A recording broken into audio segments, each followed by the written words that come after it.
Greetings once again from the NESA Center. This is Jeff Payne, Manager of Academic Affairs, providing you the fourth in our series of quick briefs on the maritime domain as it relates to the Indian Ocean region at large. As ever, these views that are presented in these quick briefs are mine and mine alone and do not represent the views of the United States government, the Department of Defense, or the NESA Center. Today's subject is the free and open Indo-Pacific. So what is the free and open Indo-Pacific? Well, as the United States talks about in their concept, it was released during the Trump administration, the free and open Indo-Pacific is about upholding a free and open Indo-Pacific in which all nations, large and small, are secure in their sovereignty and able to pursue economic growth consistent with international law and principles of fair competition. So to put that in more specific policy terms, the free and open Indo-Pacific has specific priorities that it's pursuing. That includes freedom of navigation, the rule of law, freedom from coercion, respect for sovereignty, private enterprise, and open markets. It encapsulates a region that the United States defines as the Indo-Pacific, which largely corresponds with the circle in the map on this slide here. And in essence, the free and open Indo-Pacific, as the United States sees it, is about maintaining the established rules and norms that have governed the international system in the context of the Indo-Pacific for the last 70-odd years. The United States vision of a free and open Indo-Pacific is not the only one, though.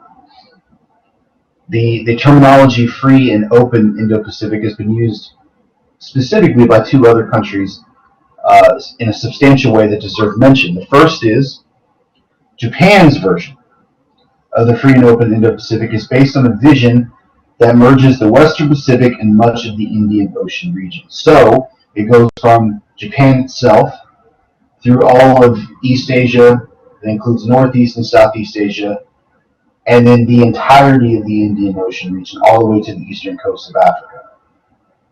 So this is about Japan conceptualizing the Indo-Pacific as a common economic realm that it can pursue its national interests within. The second country that has developed a concept of the free and open Indo-Pacific is Australia. Australia's vision is one that emphasizes the Indian Ocean region primarily, and then also includes on top of that the Western Pacific and Oceania. Here it also is about economic interaction by the country of Australia, but it is one, a little bit more expensive than Japan's, and two, it starts with a conceptualization of the Indian Ocean region first. The U.S. version of a free and open Indo-Pacific corresponds with the region that the Indo-Pacific security concept focuses on. So here we're talking about East Asia, South Asia, and then much of the Pacific Ocean, with a priority in the area that corresponds with Southeast Asia as a geographic focus. So the context of the free and open Indo-Pacific, at least as how the United States sees it. One, it prioritizes economic engagements and the institutions that make up the rules-based order. So essentially the system of global trade that not only has allowed the United States to become a major economic power, but has allowed a lot of other countries to become economic powers, to maintain that environment. And then also the rules relating to how international trade, commercial maritime transit, a whole host of maritime rules based upon UNCLOS are operated and used in the maritime domain. Secondly, it also it empowers a narrative that essentially the Indo-Pacific is made up of countries that already follow these established rules and norms. That this is not something new, but we want to put it into a single concept so that we don't have to list over and over again all of these various components, whether it be freedom of navigation, market economic exchange, the respect of sovereignty. All of these sorts of topics can be under the umbrella of the free and open Indo-Pacific. And then finally, it is worth mentioning that the free and open Indo-Pacific is a concept that does say what it says in relation to some of the actions taken by China and some of the aspirations China has. Specifically, China's Belt and Road Initiative, which was stood up by Xi Jinping under the old terminology of One Belt, One Road, that you see in this map on the slide, that has expanded from an initial concept that was about connecting China to Europe to this overlapping network that goes through the Arctic now, that has a maritime Silk Road, that has an overland economic corridor.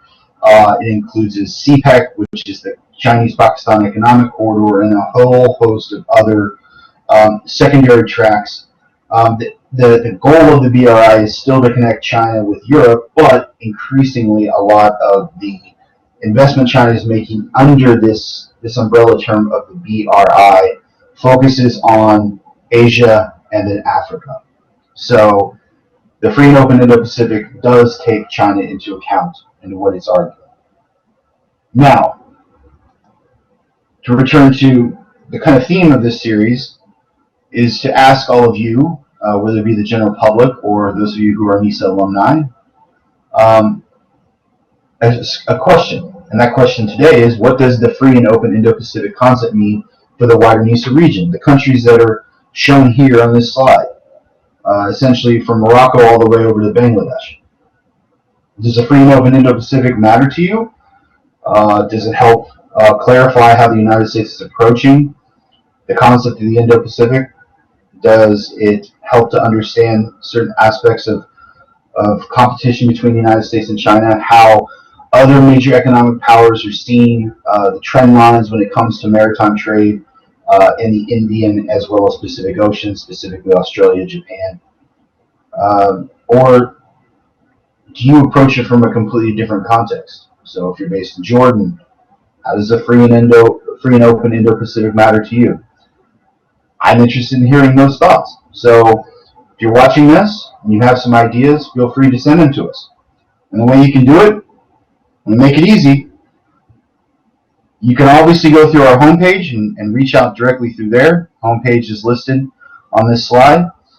There's also an email address you can send, which is for all correspondence related to this maritime series. So it's listed there. All you have to do in the title is put the title of Response to Free and Open Indo-Pacific Brief, and we will make sure to find that and also to get feedback to you. You can also reach out via Twitter. Our Twitter handle is provided here, as well as Facebook, and then of course if you're probably watching this video on YouTube, so you can provide comments right here on YouTube. So as ever, we look forward to hearing from you. There will be more briefs to come. If you have ideas for future briefs, feel free to share those with us. I hope you all are safe, and I hope you will join me for future iterations of this series. Thank you so much.